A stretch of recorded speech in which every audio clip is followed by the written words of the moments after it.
এই জানালার দরজা খুলে দিলে ভিতর করে বাইরে বাইরে ভালো হলে আর এখান থেকে তো মারতে পারবো। হ্যাঁ এই জলের ট্যাঙ্কি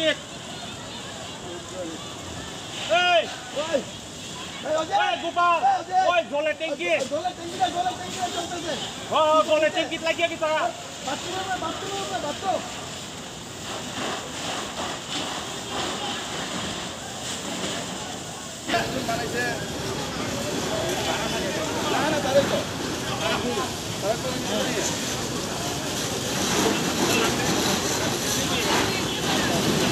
কোন জায়গাতে ভাগা ভাগা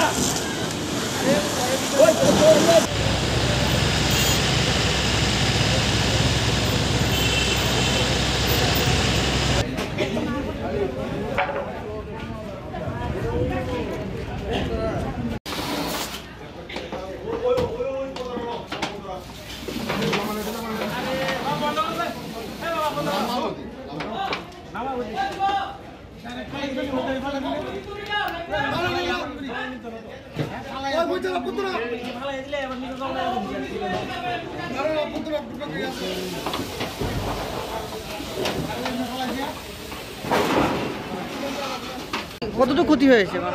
অনেক ক্ষতি হয়েছে, পুরোটা তো শেষ একদম। আমি ওয়ার্ডে থেকে যখন বেরোলাম দেখলাম আগুন, দৌড়ে এসে দেখলাম আস্তে আস্তে একদম সিলিন্ডার ফেটে উঠল। কটা সিলিন্ডার ফেটে? দুটো সিলিন্ডার ফেটেছে, আপনার 5টা সিলিন্ডার আছে বললো ওরা, যে 2টো সিলিন্ডার ফেটেছে। বাড়িতে কেউ কে কে ছিল? করে বাড়িতে হয়তো 3জন ছিলেন, ছেলের বউ আর মা। বাথরুমে ছিল, এরপরে ছেলের সঙ্গে সঙ্গে ধোয়া দেখে মাকে অন্য জায়গায় নিয়ে গেল। অনুমান করে কিসের থেকে আগুন লাগছে কি বলতে? উনি তো বলছেন যে সিলিন্ডার অফ ছিল, সব সিলিন্ডার অফ ছিল। কিভাবে লাগলো? আচ্ছা, কেমন ক্ষয়ক্ষতি হয়েছে ঘরের জিনিস? পুরো একদম কিছুই নেই, সব শেষ। এই দেখুন ভেঙে ভেঙে পড়ছে, শুধু ঘরের না, পাশের ঘরেও অনেকগুলি ক্ষতি হয়েছে। ফায়ার ব্রিগেড কর্মী তো সময় মতো এসেছে? হ্যাঁ, ফায়ার ব্রিগেড সময় মতো ফোন করার সঙ্গে সঙ্গে ওরা চলে এসেছে। 3টে দিনে কাজে এসছে। উনি এমনিতে আমার দিদি করে। এটা কি তাহলে নিজের বাড়ি না? নিজের বাড়ি না, একটা করে ক্ষতি। একটা ঘর তো পুরো শেষ, পাশের ঘরেও ক্ষতি হয়েছে। পাশের ঘরে লেট্রিন বাথরুমের দিকে আছে, ওগুলো অনেক ক্ষতি হয়েছে। জায়গার নাম কি ধরে?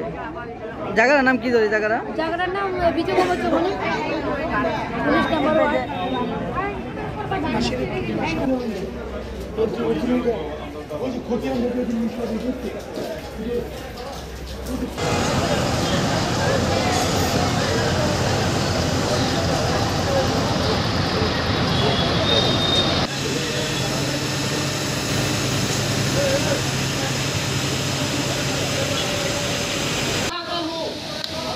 জানালার দরজা খুলে দিলে ভিতর করে বাইরে বাইরে ভালো হলে আর এখান থেকে তো মারতে পারবো।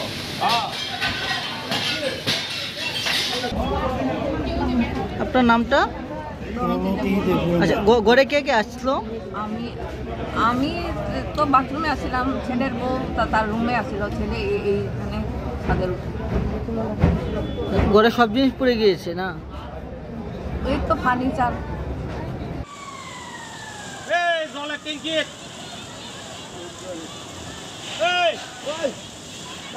গোপাল ওই জলের ট্যাঙ্কি জলের ট্যাঙ্কি লাগিয়ে কি তারা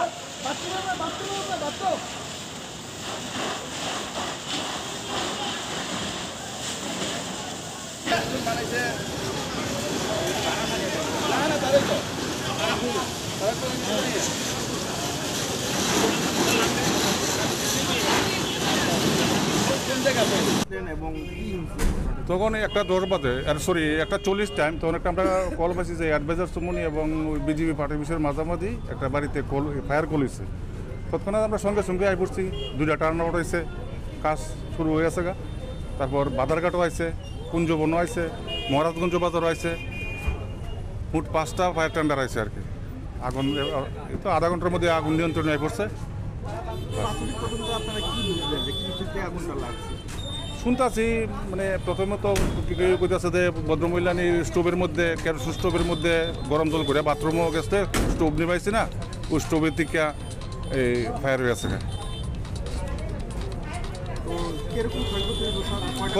ক্ষয়ক্ষতির পরিমাণটা অন্যতম মালিকের থেকে আমরা পাইছি না, তবে বিশাল ক্ষয়ক্ষতি হয়েছে। হ্যাঁ, টোটাল 2টা ঘর পুরা গেছে। এই যে শহরে বড় আগুনটা যদি ঠিক সময় আপনারা না আসতে কি হতে পারতো? ভয়াবহ হইতো যদি আমরা ঠিক সময় না আইতাম, বিশাল আকার ধারণ করে লইলে, কারণ এত ঘনবসতি, মানে এটা কন্ট্রোল করা খুব কঠিন হয়ে দাঁড়ায় লইলে, এবং জলের কোনো সোর্স নাই, খুব কঠিন হয়ে লইলে। আমরা তো তা না, পাবলিকে আমরা ব্যাগ পাইতে হয়েছে না, আমরা সুষ্ঠুভাবে কাজ করতে পারছি, আরামসে কাজ করছি, এবং আমরা চতুর্দিকে থেকে অ্যাটাক করছি, মানে 2-3 সাইডের থেকে অ্যাটাক করে আগুনটা নিয়ন্ত্রণে লিয়ে পড়ছি। কয়টা ইঞ্জিন আছে স্যার? টোটাল তো 5টা আছে, 5টা ইঞ্জিন আছে। আর সিলিন্ডার কয়টা ব্লাস্ট হয়েছে? সিলিন্ডার মানে 2টা সিলিন্ডার ব্লাস্ট হয়েছে।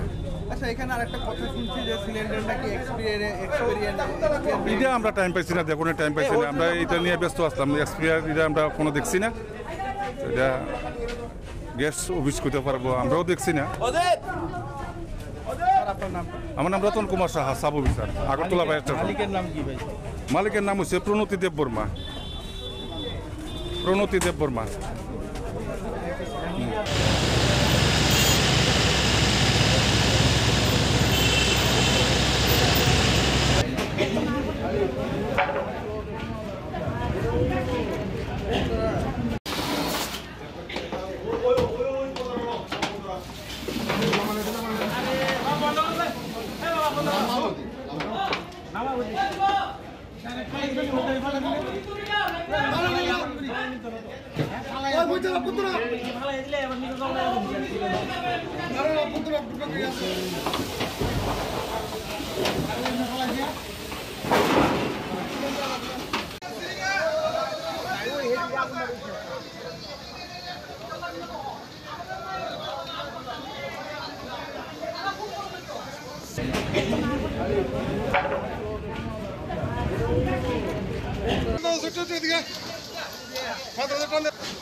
দেখুন, কিছুক্ষণ আগে ঘন্টা কি 40 মিনিট হবে আমি দিক দিয়ে যাচ্ছিলাম, আমি সাবরুম যাওয়ার কথা।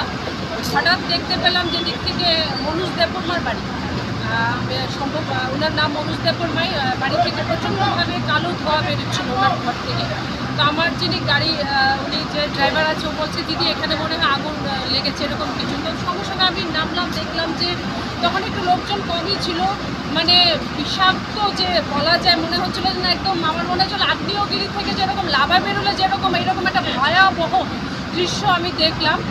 তো মনোজ দেববর্মার বাড়িতে ভয়ানক একটা অগ্নিসংযোগ ঘটেছে, সেটা প্রাথমিক যেটা ধারণা সেটা শর্ট সার্কিট থেকেও হতে পারে বা সিলিন্ডার থেকেও হতে পারে, ঘরে 2-1টি সিলিন্ডারও ছিল। তো যাই হোক, ঈশ্বরের অশেষ কৃপা যে খুব তৎপরতার সঙ্গে আমাদের যারা ফায়ার সার্ভিসের যারা কর্মীরা, প্রায় আপনারা দেখতে পাচ্ছেন যে 5 থেকে 6টা গাড়ি, প্রায় 5টার গাড়ির মতো তারা এসেছেন, এবং খুব তাড়াতাড়ি একদম যেই রকম ভয়ানক আমি পরিস্থিতি দেখেছিলাম, আমার মানে প্রাথমিক ধারণা হয়েছিল হয়তো এই আগুনটা আজ নেভানো সম্ভব নয়।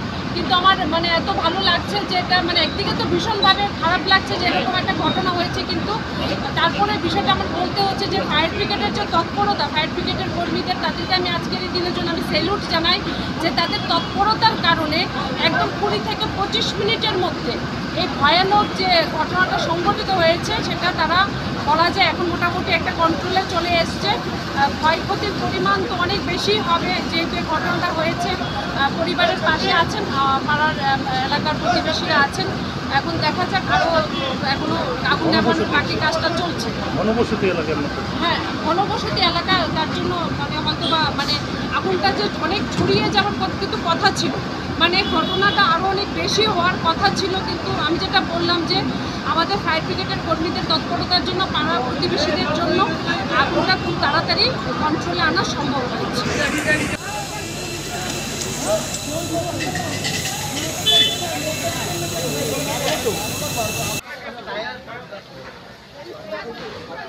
ভিতরে কি ইয়ে হয়ে যাচ্ছে?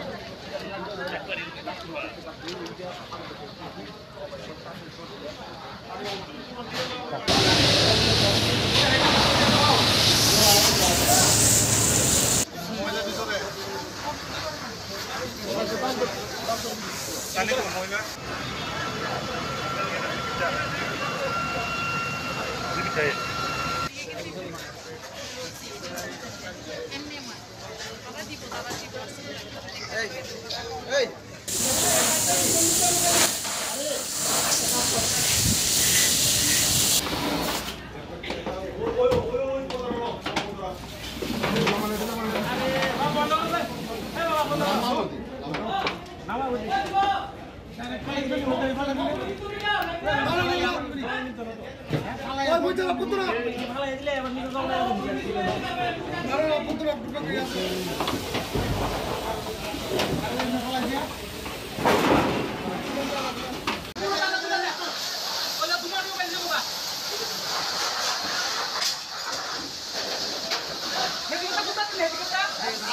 হ্যাঁ